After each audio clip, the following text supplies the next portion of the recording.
السلام عليكم الفنات، فيديو جديد. كي دايرين؟ لاباس عليكم؟ كلشي اختي بخير.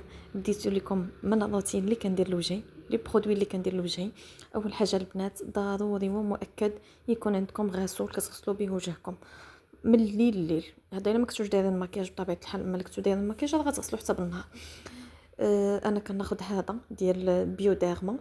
هاد لاموس هادي خفيفه على البشره وزوينه، هي ديال البشره الورديه ياك، ولكن انا ما عنديش ورديه، عندي بشره ناشفه وحساسه في نفس الوقت. هذا كيصلح للبشره الحساسه، ما كينشفهاش، لطيف لطيف على البشره وزويون. زادوا له في الثمن مؤخرا في لي باغا، ولكن راه زوين. انا راه مده طويله وانا كنستعمله، ما عمرني ما خدرت نبدلو. وهنا حطيت لكم اختي المنتجات اللي انا كنحماق عليهم واللي فنين. اول حاجه عندي هنايا هي السيروم اللي كندير للوجه. هاد السيروم غزال، راه لا مارك مكتوبه تما ديال من، راكم عرفتوا بطبيعه الحال ديال من. ومن موراها كندير الكريم ديال النهار، هي مكتوبه لكم، مكتوبه كريم اونتياج اونتي ستريس غزال، فيه لا فيتامين سي، زويون زويون، كيخلي واحد الاشراقه في البشره.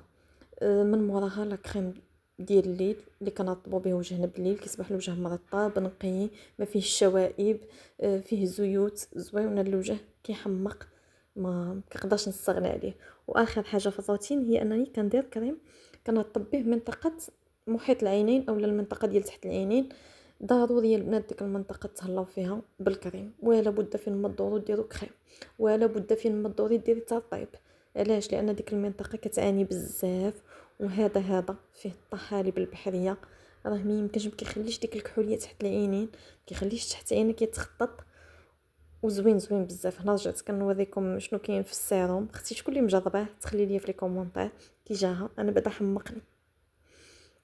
صافي ما قل ودل، ما تقويوش عليكم قوه المنتوجات، هادشي اللي كندير انا لوجهي.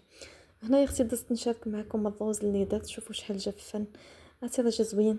درتو هي بطاطا وخيزو، درت له واحد الحاجه خلاتو معلك وبنين، ودي هي الزبده الحيوانيه البنات، عرفتي راه جا غزال. وهنا كنوريكم البوطه حالتها، ودزت كنحكها بهاد البرودوي ديال بيم، زوين الصراحه كينقيها.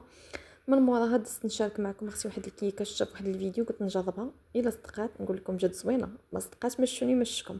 4 ديال البيضات، جوج فاني كنخلطو مزيان، من موراها كاس لاروب ديال الزيت، انا هنا مصورة لكم الفيديو باش ما يجيكمش ثقيل.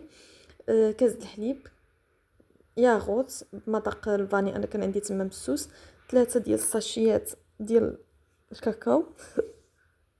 من موراها كنديرو الدقيق على حسب الخليط، المهم راكم عارفين الخليط ديال الكيكه كيفاش خصو يجي. والخمارات كنخليهم هما الاخرين. صافي وتهزوا يديكم تكونوا كتخويو الخليط. هنايا درتها في الفران وجيت نوجد جيت نوجد الكاناش باش غنزينها من الفوق. هاد الشكلاطه البنات خديتو من كازيون، ماشي شي حاجه، هو يبديل الشوكولا، ثمنه رخيص 10 دراهم وفيه. المهم قلت غادي نديرو زوين الصراحه ما بيهش. المهم هو ماشي شوكولا، هي بديل الشوكولاته. هنا غادي ناخذ منه واحد الكميه اللي غادي تسقدني باش انني نزين الكيك، وغادي نضيف ليها شويه الحليب فاش تذوب. عندكم الكريمه استعملوها، ما عندكمش الكريمه عوضوها بالحليب.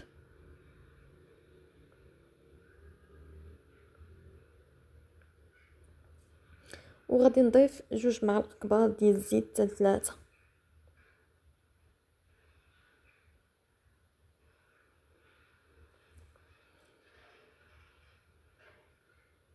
وهنايا البنات غادي نزيد من هاد الشكلاط مرحبا، غادي نزيد منه معلقه كبيره، حيت قلت لكم بلي هذاك اللي درت في الاول راه ماشي شكلاط، هي بديل الشوكولاته. دونك غنزيد هذا باش تبان ليا ديك لاصوص شويه ما تجيش، المهم ما تجيش مزويناش. هنا ديتهم فوق البوطه، عافيه تكون ناقصه باش ما يتحرق لكمش الشكلاط. وغادي نبدا نحرك ونخليه حتى يذوب على خاطره. من موراها غادي نضيف حتى هاد الكاكاو المر باش تجيني ديك مذاق الكاكاو في هاد صوص الشوكولا. صافي وهنا راه سقيت الكيكه ديالتي، وهنا كنوريكم كيفاش جات، صراحه جات زويونه فيها مذاق الشكلاط.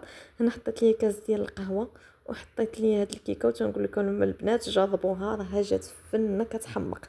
المبتدئات بحالي اللي عاد بادين اختي جربي هاد الكيكه وردي عليا، غتصدق وغتعجبك.